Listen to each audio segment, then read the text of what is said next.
Hello বন্ধুরা, শুভ সকাল। তো দেখো, সকালবেলাতে যে কাজকর্মগুলো সেগুলোকে তোমাদের সঙ্গে নিয়েই সব করছি। আর আজকে খুব একটা বিশেষ দিন, সেটা হচ্ছে আজকে নীলষষ্ঠী এবং চৈত্র সংক্রান্তির পুজো। তো নীলষষ্ঠীর পুজো আমি উপোস সমস্ত কিছুই করি এবং তার সাথে আমার বাপের বাড়িতে পাতা লক্ষ্মীর পুজো হয়। তো সকাল সকাল উঠে ছেলেকে আমি স্কুলে পৌঁছে দিয়েছি। স্কুলে পৌঁছে দেওয়ার পরে এই যে ঘরের যে সমস্ত বাসি কাজকর্ম আছে সেগুলো করে নিচ্ছি। যেহেতু আমাদের বাড়িটা এই যে উপরে যে রুমটা ইউজ করি, যেটা সব কিছু মানে সেটা দোতলায় আছে এবং তারপরে প্লটিং হচ্ছে অনেক জায়গা। ঘরে দেখো আমাদের কাজও কমপ্লিট হয়নি, সেই জন্য ঘরে না প্রায় একদিন পরপরই ধুলো বালি এ সমস্ত কিছু মানে ধুলোর একটা লেয়ার পড়ে যায় আসবাবপত্রের উপরে। তো সেইগুলোকে পরিষ্কার না করলে দেখতেও যেমন খারাপ লাগে, তার সাথে আমার ছেলের একটু ডাস্টে অ্যালার্জি আছে। দেখবে যাদের ডাস্টে অ্যালার্জি থাকে, একটু বেশি ধুলো হয়ে গেলেই ঘরের যে কোনো জায়গায় হাঁচি কাশি শুরু হয়, সর্দি হয়ে যায়। তো আমার ছেলের ওই একটা প্রবলেম আছে বলে আমি চেষ্টা করি একদিন ছাড়াই কিন্তু ঘরদোর একটু ডাস্টিং করা, পরিষ্কার করে নেওয়া। আর এই যে ঝাঁটা মোছার কাজ, সেটা কিন্তু আমি উপর নিচ অল্টারনেট ডেতে করি। তো আমার কাজের কাকিমার শরীরটা খুবই খারাপ, আজকে থেকে হয়তো কাকিমা আসবে, ফোন করেছিলাম, কাকিমা বলল। তো সেই জন্য কিছুটা কাজ আমি এগিয়ে দিচ্ছি মানে ঝাঁটা দেওয়া এবং তার সাথে একটু মুছে নেওয়া। উপরে দোতলাতেই আমার ঠাকুর ঘর, সুতরাং দোতলাটাই আগে প্রথমে পরিষ্কার করে নিচ্ছি। আর আজকে পুরো ভিডিওটাই কিন্তু আমি আমার ভয়েস ওভারই দেবো। আর বাইরে যেহেতু অনেক আওয়াজ হচ্ছে, ভয়েস ওভার দিলেই তোমাদের আরও ভিডিওটা দেখতেও ভালো লাগবে, শুনতেও ভালো লাগবে। তো দেখো, কথা বলতে বলতে আমার কাজকর্ম একটু এগিয়েও নিয়েছি। আর এই যে দেখো আমার পেছনে যে রান্নাঘরটা তোমরা দেখতে পাচ্ছ কথা বলতে বলতে, সেই রান্নাঘরটারও এবারে কাজ শুরু হবে, মানে মডিউলার কিচেনের কাজ শুরু করব এরপরে। তো রান্নাঘরটা এর মধ্যে পরিষ্কার করে নিচ্ছি, সেটাও দেখাবো। আর কিচেনের যে সমস্ত মানে দরকারি জিনিস এবং ইন্টেরিয়ারের জিনিস যিনি দাদা করবেন কাজ, তার সাথে আমি কথা বলে নিচ্ছি। আর এই যে আরেকটা রুম আছে, এটা দেখতে পাচ্ছ, এই রুমটা আমার ছেলের রুম। তো ওর জন্যে আমি তৈরি করেছি এই রুমটা। তো এই রুমে এখনও কিছু সেইভাবে কোনো ইন্টেরিয়ারে কাজ করিনি, আস্তে আস্তে করব। যেহেতু আমাদের অনেক বড় বাড়ি হয়ে গেছে, আর তারপরে একটু সামলেই কিন্তু ঘরের সাজানোর কাজগুলো করতে চাইছি। কারণ যেহেতু দেখবে তোমরা হয়তো বুঝতে পারবে যে ঘর একটা কিছু করলে অনেকটা খরচাও হয়, তার সাথে ধরো অনেক রকমের পরিশ্রমও লাগে, এমনি শারীরিক বলো মানসিক চিন্তাও থাকে, পুরো ঘরটাকে কিভাবে কমপ্লিট করব, কিভাবে সাজাবো সমস্ত কিছু। তো সেই জন্য চাইছি যে একটু সময় নিয়ে, হাতে সময় নিয়ে সমস্ত কিছু করব। তো চলো পুরো ভিডিওটা আজকে দেখতে থাকো। আজকে একটা খুব ভালো দিন। তোমরা কিভাবে নীলষষ্ঠী পুজো করলেও আর কি করলে উপাচার, সেগুলো কিন্তু আমাকে কমেন্ট বক্সে জানিও। আর তোমরা কে কোথা থেকে আমার ভিডিওটা দেখছো সেটাও কিন্তু আমাকে জানিও। তো চলো পুরো ভিডিওটা দেখতে থাকো, সাথে থাকো।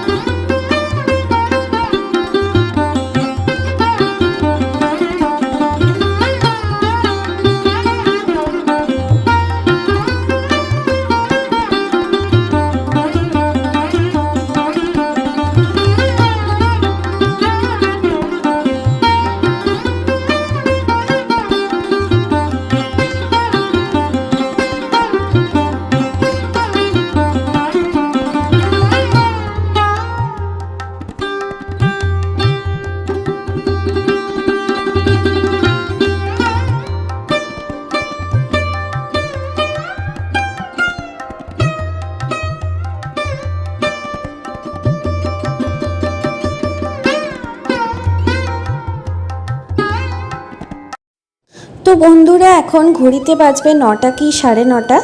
তো এর মধ্যে দেখো আমার স্নান টান করা হয়ে গেছে। আর সামনে যে কালী মন্দির আছে, যারা আমার ভিডিও দেখেছো তারা দেখবে আমার বাড়ির সামনে একটা মা কালীর মন্দির আছে। ওখানেই শিব ঠাকুরের মূর্তি আছে ছোট, সেখানে ঠাকুরের কাছে একটু পুজো দিয়ে এলাম। তারপরে বাড়িতে এসে আমার যে ছোট্ট শিব ঠাকুর আছে তাকে ভালো করে স্নান টান করিয়ে পুজো করাবো এবং শিব ঠাকুরের কাছে প্রদীপ জ্বালিয়ে দেবো। তো দেখো, এই যে শিব ঠাকুরকে দেখতে পাচ্ছ, এই শিব ঠাকুর আজ থেকে ধরো 9 করে 20-22 বছর আগে আমার হাজব্যান্ড একবার খুব ছোট, তখন 1.5 বছর কি 2 বছর বয়স, তখন মেলায় গেছিলো। তো সেখান থেকে গিয়ে ঠাকুর আমাদের বাড়িতে এসছে, মানে আমার শ্বশুর বাড়িতে এসেছিলো। তারপর থেকেই কিন্তু এই শিব ঠাকুরই আমাদের ঠাকুর ঘরে আছেন এবং তাকেই আমরা পুজো করি। তো আমার মনে হয় মন্দিরে যাও বা না যাও, ঘরে যদি তুমি ভক্তিভরে পুজো করো তাহলেও কিন্তু সেই রকমই ফল লাভ করা যায়। এবং তার সাথে মনের যে ভক্তি সেটা যদি থাকে তাহলে কোনো কিছু নয়। তার জন্য সেই রকমভাবে পুজোর সামগ্রীও দরকার নেই এবং তার সাথে কোথাও যাওয়ারও তোমাদের দরকার নেই। ঘরে বসে পুজো করলেই মানে তুমি সব কিছুই তোমার ফললাভ করা সম্ভব। এটা আমার নিজস্ব মতামত, তোমরা কি বলো সেটা আমাকে জানিও। তো দেখো ঘরে আমি মন্দিরে যেহেতু খুবই ভিড় ছিল আজকে, অনেকেই আজকে পুজো দিতে যাবেন, ব্রত করেছেন, তো সেই জন্য ঠিকভাবে পুজো করা হয়নি। ওই পুজো দিয়ে চলে এলাম বাড়িতে, যেহেতু ছেলেও আসবে আর আজকে লক্ষ্মী পুজোর মানে রান্না বান্না সমস্ত কিছুই আমাকে করতে হবে আমার বাপের বাড়িতে। আমার ভাই এখানে থাকে না, বাইরে চাকরি সূত্রে বাইরে থাকে এবং আমি মা বাবার কাছাকাছি একটু থাকি। তো কিছু অসুবিধা হলে দরকার হলে আগেই আমি মায়ের কাছে যাই এবং সমস্ত পুজো আচ্চার যে সমস্ত কিছু আমি সহায়তা করে দিই মায়ের। তো দেখো এই যে শিব ঠাকুরের গল্পটা বললামই তোমাদের যে কিভাবে আমাদের বাড়িতে এসছে। তো এই শিব ঠাকুর খুবই জাগ্রত। আমরা যদি কিছু মনে মনে করি, আমি আমার হাজব্যান্ড বা বলো আমার বাড়ির লোকেরা, তো ঠাকুর অবশ্যই আমাদের মনস্কামনা পূর্ণ করেন এবং ঠাকুরের কাছে পুজো দিয়ে যেন এক আলাদা ভালো লাগে এবং শান্তি অনুভব করি আমরা। তো দেখো এই মানে এই তোমাদের সাথে গল্প করতে করতেই প্রথমে আমি ঠাকুরকে ঘি মাখিয়ে নিলাম, তারপরে দিলাম মধু, তারপরে দিলাম দুধ, তারপরে গঙ্গা জল। তো ঠিক মতো দিয়েছি, মানে প্রসেসটা মানে ঠাকুরের এই পুজো করার যে কি প্রথমে কি দিতে হয়, ঘি মধু যাই হোক মানে সেটা আমি জানি না, আমার যেমন ভালো লেগেছে ভালোবেসে আজকে ঠাকুরের পুজোটা করলাম। এরপরে দেখো দিলাম চন্দন ঠাকুরের মাথাতে। শিব ঠাকুরের মাথা কিন্তু কখনোই খালি রাখতে নেই।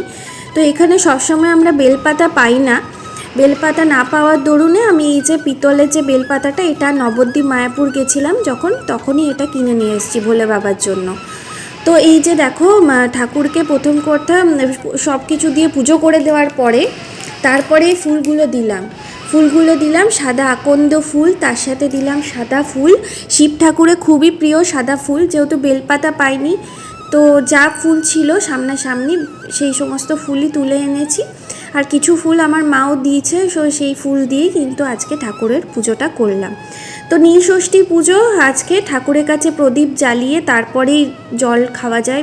একটা কথা আছে যে নীলের ঘরে দিয়ে বাতি জল খাই মা পুত্রবতী। তো যারা স্বামী মানে সন্তান আছে যে সমস্ত মায়ের এবং যাদের নীলষষ্ঠী আসে বিশেষত, তারা সাধারণত প্রদীপ মানে শিব ঠাকুরের কাছে, নীল অর্থাৎ মহাদেব, দেবাদিদেব মহাদেবের কাছে প্রদীপ জ্বালিয়ে তারপরে জলগ্রহণ করে। তো আমিও সেটা করলাম।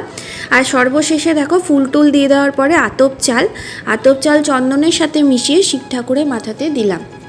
তো ভাঙা আতপ কখনোই দেবে না, গোটা যে আতপ সেগুলোকে বেছে নিয়েছিলাম সেগুলোই শিব ঠাকুরকে দিলাম। আর তার সাথে দিলাম গোটা ফল এবং শিব ঠাকুরের সামনে ঘিয়ের প্রদীপ জ্বালিয়ে দিলাম। তো এইভাবেই আজকে নীলষষ্ঠীর পুজো করলাম শিব ঠাকুরের কাছে আজকে। তো জল একটু খাবো, কেন কি জল না খেয়ে পারবো না সন্ধে অবধি থাকতে, সেই জন্য এখনই প্রদীপ জ্বালিয়ে ঠাকুরের কাছে জল খাবো, কিন্তু সারাদিনই উপবাস থাকবো। আজকের দিনটা শুক্রবারে সন্ধ্যেবেলাতে আমি মা লক্ষ্মীর পুজোও করি, সেই জন্য আমি সকাল থেকে উপবাসই থাকি। জলটা যেহেতু এই গরমের সময় না খেয়ে থাকতে পারছি না, সেই জন্য জলটাই শুধুমাত্র খেয়েছি। তো দেখো এরপরে ঠাকুরের পুজো হয়ে গেছে আর তারপরে ঠাকুরের সামনে আমি ঘিয়ের প্রদীপ দিয়ে আরতি করে দিলাম। তো বন্ধুরা পুরো ভিডিওটা দেখতে থাকো, সাথে থাকো।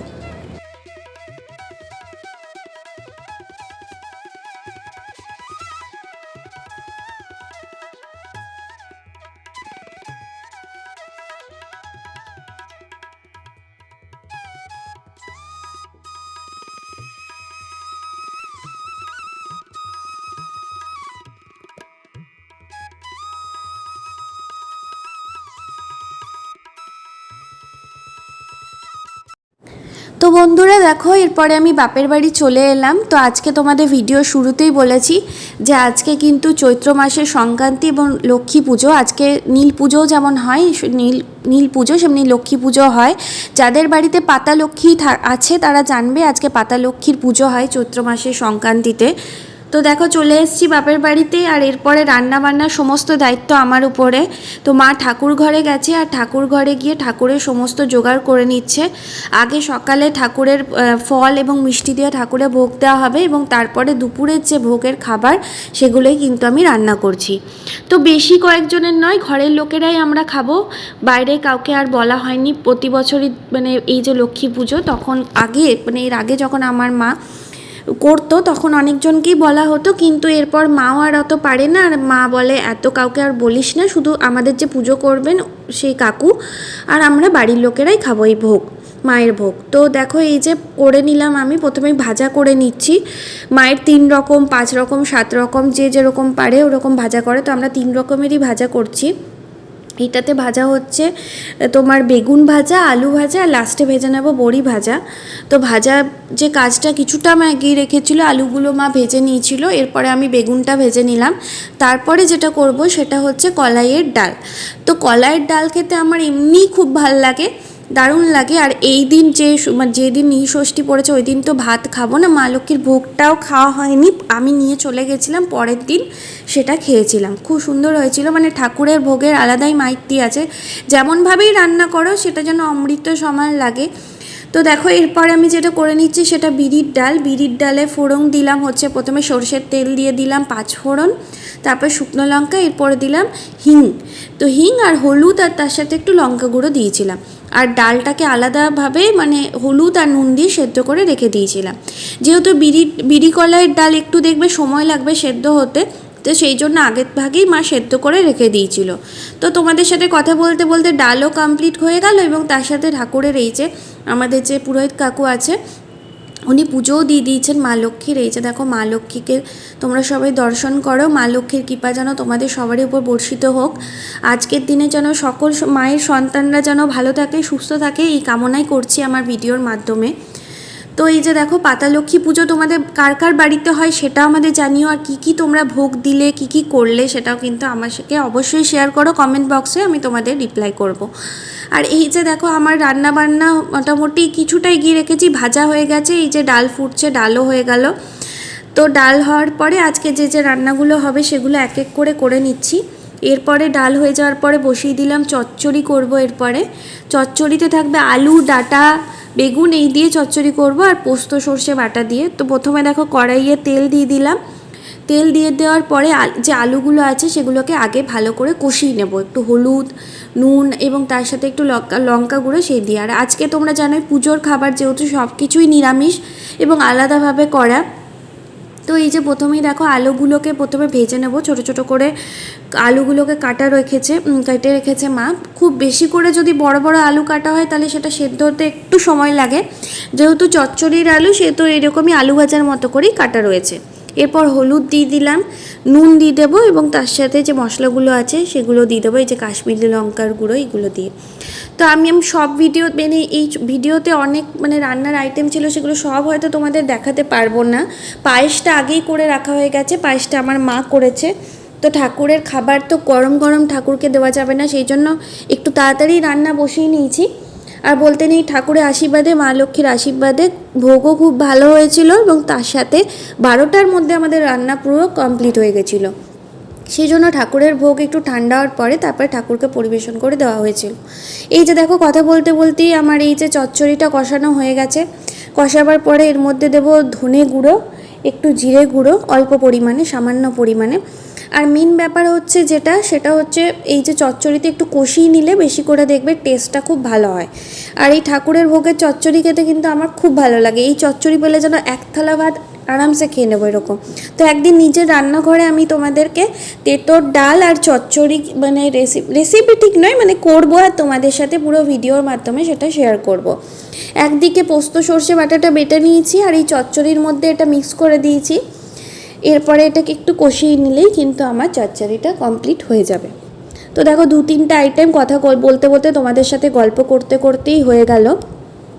এই যে দেখো চচ্চড়িটা মোটামুটি হয়ে গেছে, আর লাস্টে যেটা দিলাম সেটা হচ্ছে কাঁচা সর্ষের তেল। তো মোটামুটি রান্না 2-1টা আইটেম আমার কমপ্লিট, আর দেখেই মানে ভালো লাগছে, মানে সত্যি খেতে খুবই ভালো হয়েছিল। যারা খেয়েছিল এবং বাড়ির বাবা এবং আমার হাজব্যান্ড সবাই খুব নাম করেছিল। এরপরে দেখো যেটা কষিয়ে নিচ্ছি সেটা হচ্ছে এঁচোড়ের তরকারি। তো এঁচোড়ের তরকারি আলুগুলোকে সমস্ত মশলা দিয়ে কষিয়ে তারপরে এঁচোড়গুলোকে সেদ্ধ করে রেখেছিলাম সেগুলো মিক্স করে দিয়ে দেবো।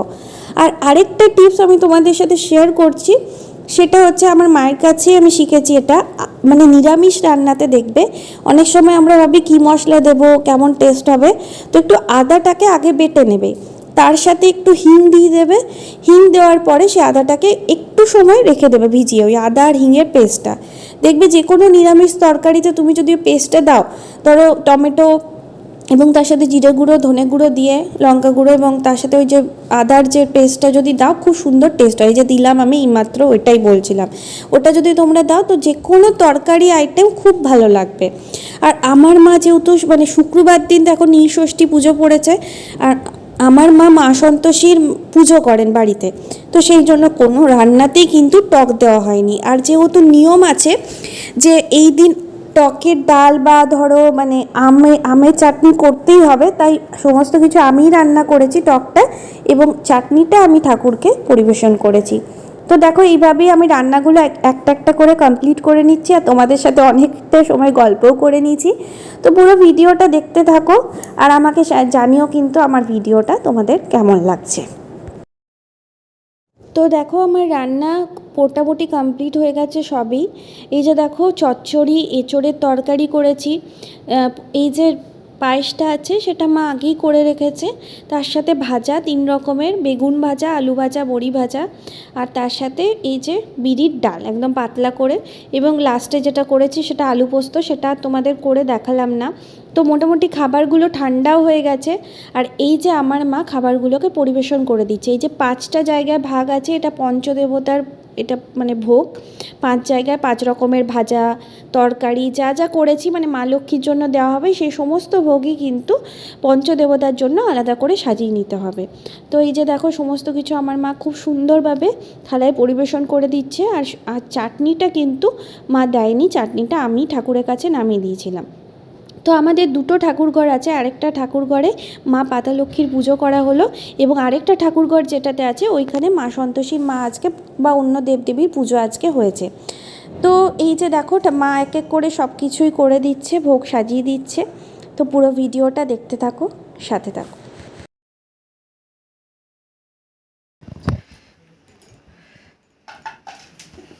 তো দেখো এই যে ঠাকুরের ভোগের থালা সাজানো হয়ে গেছে। আজকে মেনুতে কি কি আছে সবই তোমরা জানো, তো একবার বলে দিই। কলাইয়ের ডাল, এঁচোড়ে তরকারি, নিরামিষ সব, আলু পোস্ত, চচ্চড়ি, ভাজা, আর তার সাথে পায়েস আর চাটনিটা রয়েছে। আর এই যে দেখো ঠাকুরেরও একটা ভিডিও তোমাদের সাথে শেয়ার করে নিচ্ছি। এই যে আমাদের পাতা লক্ষ্মীর পুজো আজকে সংক্রান্তিতে, দেখো মা সব এগুলো জোগাড় করে দিচ্ছে। এটা পঞ্চদেবতার না মা? পঞ্চদেবতার ভোগ বাকি আছে।